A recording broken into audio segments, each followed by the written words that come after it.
In 2023, a team of Indonesian scientists published a peer-reviewed paper claiming they had found the oldest pyramid on Earth. Not in Egypt, not in Turkey, buried inside a volcanic hill in West Java. The structure, they said, was 27,000 years old.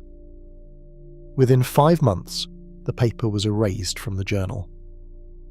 The scientists' conclusions were heavily disputed by the academic community. The data was labelled a major error, but the questions the data raised have not gone away, and neither has the connection to something far older than any of us were taught in school. Gunung Padang sits about 50 kilometres southwest of the city of Cianjur in West Java, Indonesia. The site rises roughly 885 metres above sea level. Visitors climb 370 successive steps carved from volcanic andesite stone, passing through 5 terraced levels bordered by retaining walls. The terraces are covered with massive columns of dark volcanic rock, arranged in patterns that look deliberate even from a distance. Each column is hexagonal, formed by ancient lava flows that cooled and cracked into geometric shapes. The name Gunung Padang translates loosely to Mountain of Enlightenment. For centuries, the Sundanese people of West Java have considered this place sacred. Local tradition holds that a king named Siliwangi once attempted to build a palace here in a single night. The story was passed down through generations, but for most of modern history, the scientific world paid little attention to this remote hilltop in the Indonesian jungle. Dutch colonial archaeologists first documented the site in 1914. After that, Gunung Padang was largely forgotten. Decades passed. The jungle reclaimed the terraces. Then in 1979, a group of local farmers stumbled upon the stone columns while clearing land. Word reached the Bandung Institute of Archaeology and the Directorate of Antiquities. Joint archaeological research and restoration work followed throughout the 1980s. Teams surveyed the terraces, catalogued the columnar stones, and collected pottery fragments scattered across the upper levels. Archaeologist Lutfi Yondri from the Bureau of Archaeology in Bandung examined those fragments and estimated that the structures were built sometime between the 2nd and 5th centuries of the Common Era. Pottery shards found nearby were dated to the range of 45 years before the Common Era through 22 years of the Common Era. By all standard measures, Gunung Padang was an interesting but modest archaeological site, a terraced sanctuary, a place of local ritual, nothing that would rewrite the textbooks. That assessment held for decades. Then one geologist decided to look beneath the surface, and what he found would make headlines around the world. Danny Hillman Natawijaja is not a fringe theorist working out of a basement. He holds a Bachelor of Science in Geology from the Bandung Institute of Technology. He earned a Master of Science from the University of Auckland. He completed his doctorate in geology at the California Institute of Technology in 1998. He spent his career studying earthquake geology and geotectonics at the Indonesian Institute of Sciences. His credentials are real. His reputation in seismology was solid, but Natawijaja had a parallel interest that raised eyebrows among his peers. In 2013, he published a book titled Plato Never Lied. Atlantis is in Indonesia. That detail becomes important later. In 2011, Natawijaja took a leading role as chief geologist of a government-sponsored team investigating what lay beneath Gunung Padang. The research ran from 2011 through 2014. The team deployed ground-penetrating radar to map subsurface structures. They used electrical resistivity tomography to detect changes in soil composition. Seismic tomography sent sound waves through the hill to reveal hidden chambers and voids. They drilled core samples from deep within the site. They dug trenches to expose buried layers, and they submitted organic material from those layers for radiocarbon dating at laboratories in the United States and Indonesia. The results, according to the team, were extraordinary. On October the 20th, 2023, the peer-reviewed journal Archaeological Prospection published their findings. The paper claimed that Gunung Padang was not a simple terraced sanctuary. It was a buried prehistoric pyramid, constructed in sophisticated phases spanning thousands of years.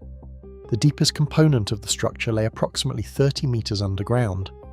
Radiocarbon dates from those deep layers placed the earliest construction between 25,000 and 14,000 years before the Common Era. The paper described correlations between rock layers that demonstrated the presence of multi-layer construction spanning 20 to 30 meters in depth. Seismic imaging revealed hidden cavities and chambers within the hill, some reaching 15 meters in length with ceilings 10 meters high. The composition of a cement-like material found bonding the stones contained an unusually high percentage of iron, which the authors said challenged conventional understanding of ancient metallurgical knowledge. The implications were staggering. 27,000 years ago, during the Paleolithic era, humans across the globe were living in small bands of hunter-gatherers. They used stone tools, they had no written language, they had no metal, they had no known architectural traditions beyond basic shelters. The study concluded that the builders of Gunung Padang possessed remarkable masonry capabilities that do not align with the traditional understanding of hunter-gatherer cultures. If these dates were accurate, this structure predated Göbekli Tepe in southeastern Turkey by 15,000 years. It predated the Great Pyramid of Giza by over 22,000 years. It would be the oldest deliberate construction in human history by an almost incomprehensible margin. The story exploded. News outlets around the world ran headlines about the oldest pyramid on Earth. Social media amplified every claim.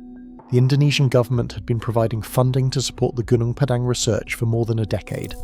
President Susilo Bambang Yudhoyono had personally established a task force to investigate the site after Natawijaya first presented his preliminary findings. Gunung Padang was already a popular tourist destination for visitors practicing Islamic and Hindu rituals. Confirmed ancient pyramid would transform it into a World Heritage Landmark. National pride, tourism revenue, and archaeological revolution all converged on a single hilltop in West Java. Within weeks of publication, the global archaeological establishment had a single unified response: tear it apart. Flint Dibble, an archaeologist at Cardiff University in Wales, said he was surprised the paper was published as it stood. He acknowledged that the paper presented legitimate data, but argued that its conclusions about the site and its age were not justified by that data. 34 Indonesian archaeologists and geologists signed a formal petition questioning both the motives and the methods of the research team.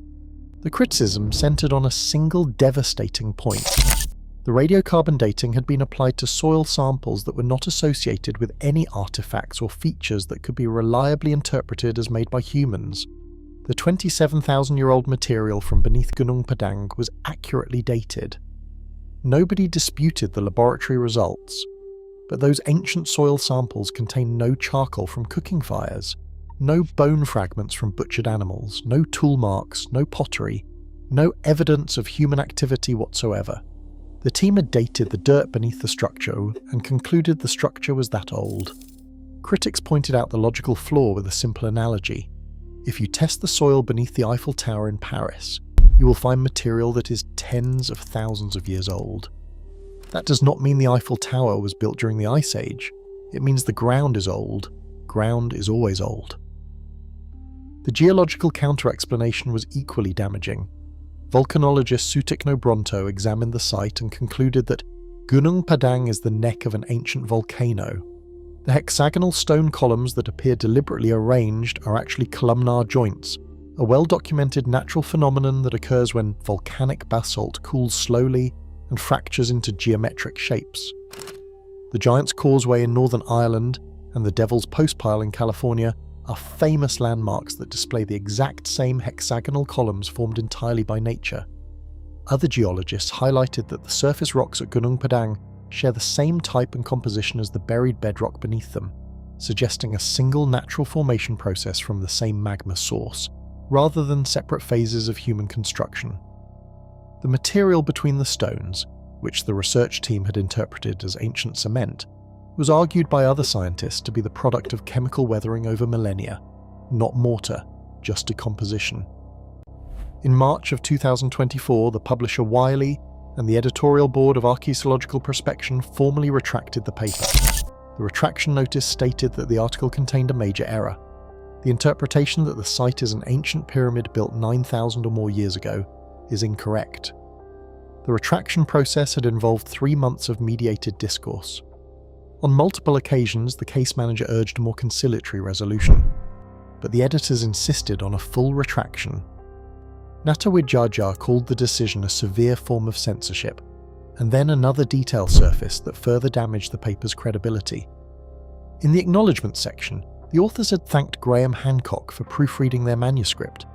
Hancock is the host of the Netflix documentary series Ancient Apocalypse, and one of the most prominent advocates of pseudo-archaeological theories about lost ancient civilizations. Gunung Padang had featured in the very first episode of that series. For many in the scientific community, this association confirmed what they suspected. The authors had approached their investigation with predetermined conclusions and worked backward to support them. But the debate did not end with the retraction. In 2025, Universitas Indonesia launched a new multidisciplinary study in collaboration with the Indonesian Ministry of Culture and the National Research and Innovation Agency. Researchers employed magnetic analysis, mineralogical examinations, and radiocarbon dating. Riza Syaputra from the Department of Geology and Geophysics at Universitas Indonesia began his study with a fundamental question. Are the stones that make up Gunung Padang still in their natural positions? The results showed that the basaltic columns and the hydrothermal filler came from different geological sources, indicating intentional construction rather than natural formation. In March of 2026, the research team confirmed that work would continue with a focus on buried cultural layers and restoration of the fourth terrace. Around 100 experts have been deployed for the effort.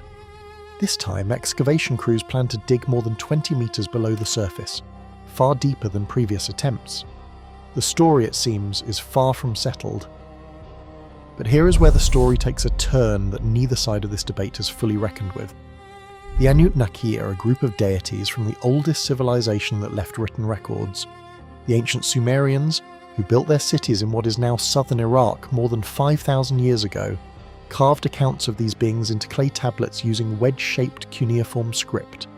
The Akkadians, Assyrians, and Babylonians inherited and expanded these stories across millennia. In the earliest Sumerian writings, the Anunnaki are described as powerful deities descended from An, the sky god, and Ki, the earth. Their primary function in the mythology was to decree the fates of humanity. 7 clay tablets, now housed in climate-controlled cases at the British Museum in London, contain what scholars call the Enuma Elish, the Babylonian creation epic. Visitors walk past these tablets every day, most unaware of what the ancient script describes. The first 4 tablets focus almost entirely on warfare, strategy, and divine bloodshed. Creation comes late in the narrative. A deity named Marduk fights a cosmic war against a primordial being called Tiamat. He splits her body in 2. Half becomes the sky, half becomes the earth. The physical world we walk on was formed, according to this text, from the corpse of a defeated god. But the truly disturbing passage comes after the battle. The surviving gods were assigned duties maintaining the new cosmos. They complained. The labour was endless, the work was beneath them. So Marduk proposed a solution: create a new species, a servant race, to bear the yoke of the gods. A captured enemy commander named Kingu was brought forward. His blood was drained. From that divine blood mixed with clay, humanity was fashioned. The text is explicit about the purpose of human existence. We were created to free the gods from work. A separate Akkadian text called the Eitrahasis, dated to roughly 1700 years before the Common Era, tells a parallel version. In this account, divine labourers called the Igigi were forced to dig canals and maintain the world for 3,600 years. They eventually rebelled. They burned their tools. They surrounded the dwelling of the chief god. This divine labour strike forced the creation of humanity as replacement workers. 2 separate ancient texts preserved on different tablets from different centuries tell essentially the same story. Divine beings fought. The losers were punished with labour. That labour was eventually transferred to a newly created species, us. In 1976, a linguist named Zecharia Sitchin published a book called The 12th Planet. Sitchin claimed that the Anunnaki were not mythological gods but extraterrestrial beings from a planet called Nibiru. According to his interpretation, these beings arrived on Earth 450,000 years ago and created Homo sapiens through genetic engineering to serve as a labour force for mining gold. Sitchin further claimed that the Anunnaki built the pyramids and all the other monumental structures of the ancient world. His work has been universally rejected by mainstream Assyriologists and historians.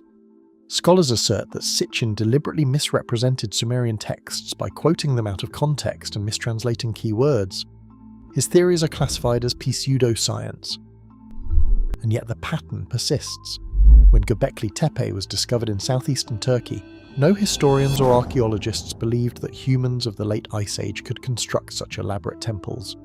Massive T-shaped stone pillars weighing up to 20 tons, carved with detailed animal reliefs, arranged in precise circular formations. The site dates to approximately 12,000 years ago. Before its discovery, the idea that hunter-gatherers could organize monumental construction was considered impossible. Göbekli Tepe forced a complete revision of what early humans were capable of, and almost immediately, the Anunnaki narrative resurfaced in popular discussion. If humans could not have built this, then who did? As of 2021, only around 10% of the Göbekli Tepe site had been excavated. Archaeologists estimate it could take another 150 years to uncover the entire site, and at least 15 more stone enclosures remain buried underground. Now look at what happened with Gunung Padang. A credentialed geologist presents data suggesting an even older structure. The paper is retracted, the claims are debunked, but the same mythological framework reappears. Every time archaeology encounters a discovery that challenges the orthodox timeline, the same ancient Sumerian narratives about powerful beings who built structures and created humanity emerge from the margins. Whether this pattern reflects genuine cultural memory, inherited mythology, or modern projection onto ancient texts is a question that neither mainstream science nor alternative researchers have fully answered. Natawidjaja himself pushed the connection further than most. His 2013 book argued that Plato's description of Atlantis corresponded to prehistoric Indonesia. Indonesian archaeologist Daud Aris Tanudirjo called the claim premature, noting that Natawidjaja worked only from an English translation of Plato and had no knowledge of ancient Greek. In 2023, Natawidjaja also claimed to have discovered a 75,000-year-old pyramid in Lake Toba in northern Sumatra.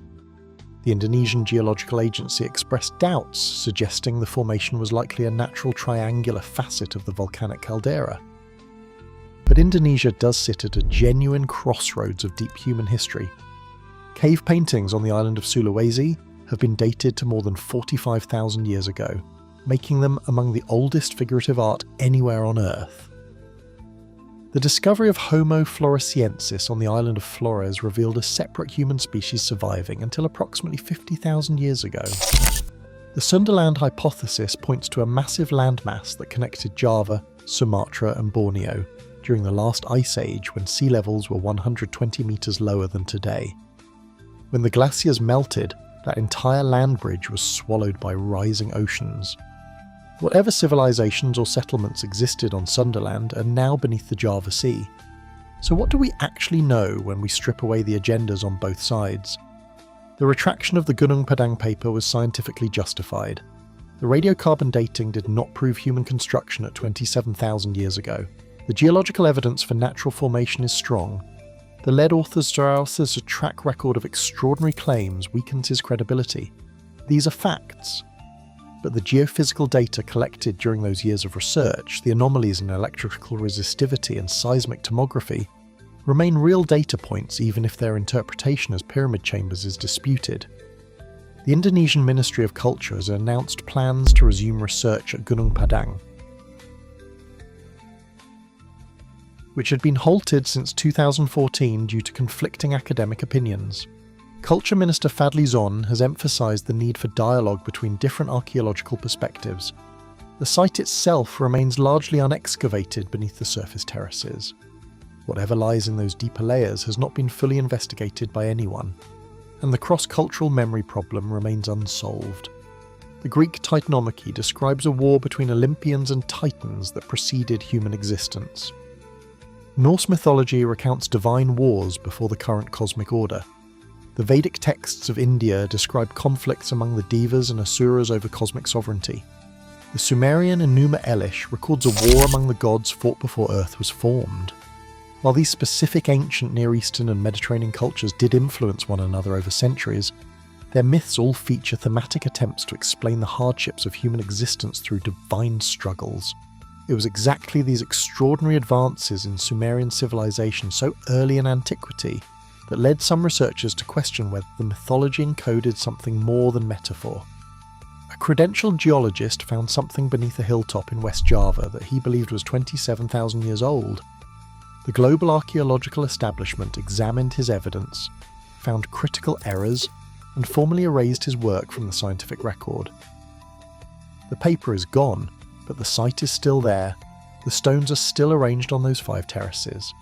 The anomalies are still in the geophysical data. The chambers detected by seismic imaging have not been opened. As one researcher noted, people should celebrate Gunung Padang for what it genuinely is, an amazing, important, and fascinating site that deserves continued study rather than premature conclusions in either direction. 3,000 years ago, scribes in ancient Babylon pressed reed styluses into wet clay and recorded stories about beings who built structures beyond human capability. They described wars fought before the earth existed. They wrote that humanity was fashioned from blood and clay to serve as labourers for gods who found work beneath them.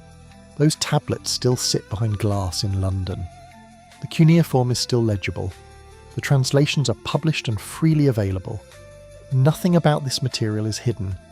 The question is not whether the Gunung Padang paper should have been retracted. The evidence supports that decision. The question is why we keep finding sites that push against the boundaries of what we believe early humans could accomplish. And why, every single time we do, the oldest written stories on Earth seem to whisper that someone was here before us. The stones of Gunung Padang are not going anywhere. The tablets in the British Museum are not going anywhere. The only thing that changes is how deeply we are willing to look at what they have already told us.